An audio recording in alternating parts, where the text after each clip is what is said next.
This is the ultimate Enhancement Shaman Tanking guide for Phase 2 of Season of Discovery. My name's Javier and I am here to make your life in WoW a hell of a lot easier. First off with the stat priorities, first and foremost we want to actually be able to hit our targets and therefore hit chances top prio. Then it's going to be crit chance. This is going to scale very well from some of our talents I'm going to be showing you. Then it's going to be strength, then attack power and then agility. Looking at the talents then, first and foremost let's put 5 into shield specialization, increasing the amount of block that we do. 3 out of 3 on the next line to improve lightning shield, increasing the damage that our lightning orbs do. Of course, we're going to keep these lightning shields up on ourselves at all times. And then putting 5 points into thundering strikes, improving our crit chance by a huge 5%. I personally am going to be going with a one-handed mace and shield build for this spec, and therefore we're going to put 5 out of 5 into anticipation to improve our dodge and not go into two-handed axes and maces. We're going to put 5 out of 5 into Flurry, increasing our attack speed by 30%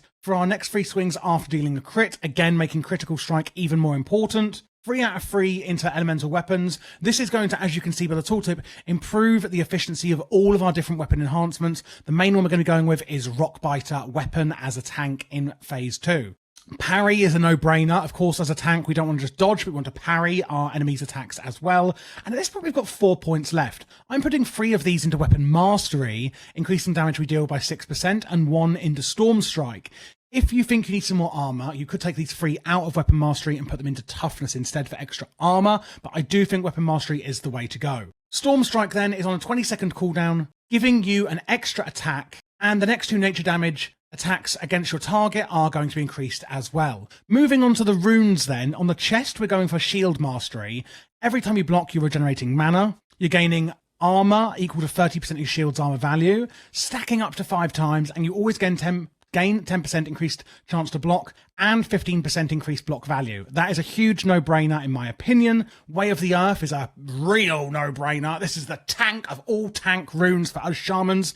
When Rockbiter Weapon is active on your main hand weapon, you do a 50% increased threat, gain 30% increased health, take 10% reduced damage, of course, and you gain 6% reduced chance to be critically hit by a melee attack, and Earth Shock is now going to turn into our Taunt, and has a separate cooldown from our other shock spells. We are still going to want to use a Flame Shock, more on that in a second, but it is reduced to melee range, which is fine. Speaking then of Flame Shock, we've got Lava Burst, which we are going to put on our next rune slot. If Flame Shock is on the target, Lava Burst will always crit, hence why we're using that as well. On the Wasteland, it's going to be Maelstrom Weapon, where we deal damage of a melee attack. We have a chance to reduce the next cast time of a lot of spells, but mainly our Lava Burst, and this also stacks, and that's what we're going to be using there. Foot Rune is Spirit of the Alpha. Quite simply, this is going to increase all threat generated by you for 45% for 30 minutes. You can put this actually on anyone, but obviously as a tank, we're putting it on ourselves. Moving on to Pre-Bis, I'm not going to go through all of these in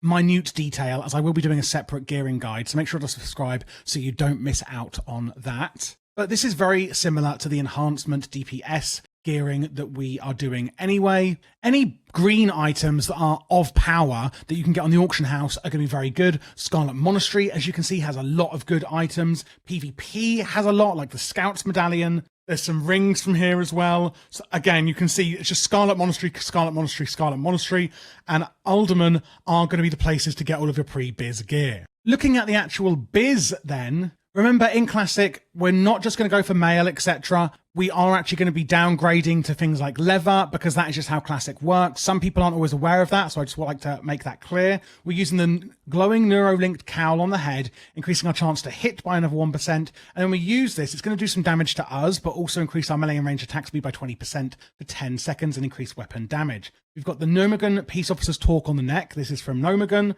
Trog Slayer Pauldrons on the shoulders. Blood Drenched Cape is from Strangleform Veil. I think this is a great option for the cloak. Or there's things like the Drape of Dismantling or the Prototype Parachute Cloak. There really is a few very good options for us in enhancement tanks. For the chest, legs and boots, we're going for the Electromantic Chainmail set, increasing your chance to crit by 1%, adding a ton of attack power, and also giving us 24 attack power on the set bonus, and our attacks have a chance to restore 5% chance of restoring 100 mana. Forest Stalker's braces on the bracer wrist slot then are from Warsong Outrider's Exalted, so Warsong Gulch reputation. The Argent Custodian, I believe, is the best mace that you can get, adding some defense and being a one-hander, while the Engineering Shield, the Whirling True Silver Gear Wall, I think is the best one here. Now, it doesn't say unique equipped on here, so I'm unsure if we can take both leatherworking and engineering. That is still yet to be seen, as we don't know the exact quest line for getting these epic profession items.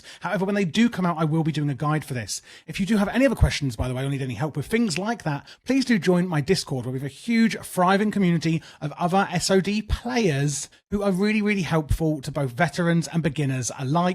And we do lots of things like raid, dungeon, and leveling together. This is going to increase your chance to block by 1%, and on a successful block, you're going to whiz around, do some damage, basically, that'll also do damage to you. Machinist's Gloves, adding 30 attack power against mechanical units is an absolute no-brainer on the hands. Dark Vision Girdle, again adding 1% hit chance and attack power on the waist. Again, Electromagnetic on the legs and boots. This is the set piece I've already mentioned. Legionnaire's Band is the PvP ring from Phase 1. This is still fantastic, but we do have a new ring, which is this unique equipped ring from Nomagon, and it can add 7 strength, 8 agility, stamina, but more importantly, nature and arcane resistance, and it is from Nomagon. We want the Devastation one. To be clear, there are a few different ones you can get of these. Avengers Void Pearl from Phase 1 on Akame, still being fantastic in best in slot. And then there's a new trinket, the 420B Experiment, increasing speed by 5% every 30 minutes and adding attack power, and still just using the carved driftwood item icon on your icon slot. One thing I haven't gone through with you guys yet is the Shaman skill book that we can get. This is actually received from Dungeons,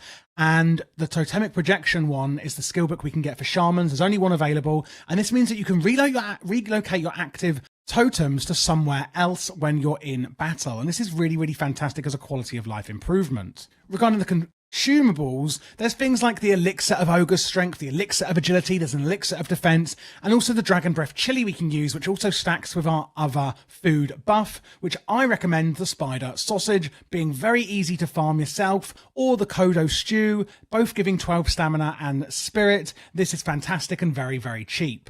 If you're not looking at taking levelworking, etc., or you're just still making up your mind on what professions to take, here are some other options regarding alchemy and enchanting. Enchanting giving the Sigils of Innovation, which can increase your attack power, and the mildly irradiated rejuvenation potions, restoring mana, health, and increasing attack power by 40 and damage done by all spells by 35 for 15 seconds. So some really, really good options no matter what profession we are taking in this phase of Season of Discovery. And that's it, guys. You now know how to play Enhancement Tanks in SoD Phase 2. Good luck, and I'll see you in Nomagon.